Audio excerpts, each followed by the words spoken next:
So I've gone ahead and actually designed some new sign-in and sign-up pages for you guys using Bootstrap that you can put into your application. And I've done those by going into the app views devise folder.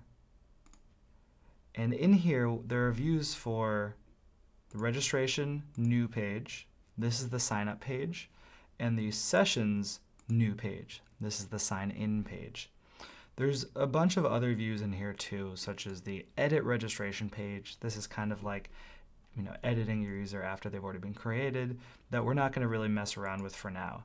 So I won't show you how I did this. It's a lot of tweaking and playing around with Bootstrap. Took me a little while, but you can go down below into the lesson notes and copy the contents of my new registrations page and my new sessions page, so it should look just like I have here.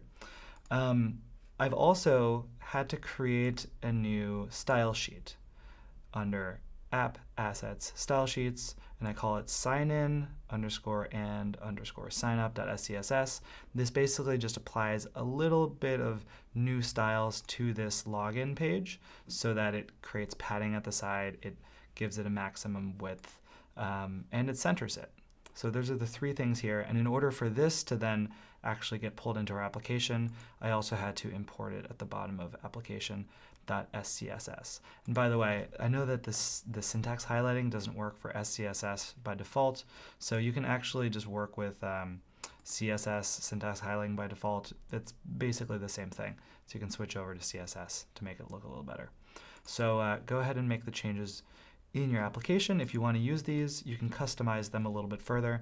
Oh, and there's one last thing that I forgot to do in the last one, which is on these pages, actually Devise gives us these links at the bottom by default, which are kind of cool. Or sign up, forgot your password. The forgot your password functionality won't work unless we set up an email system, which I mentioned in a previous video. I'm not going to show you how to do.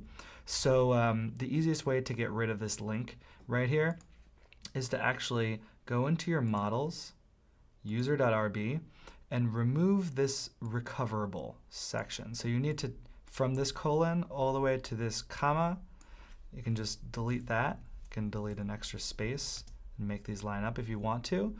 Don't keep the extra comma in there, and if you save this file now, that will actually be removed because this is dynamic, and if the recoverable thing is gone, then it knows not to put that forgot your password link there, which is quite cool. So pull that stuff into your application, and you can do a little bit of tweaking and playing around with it if you want.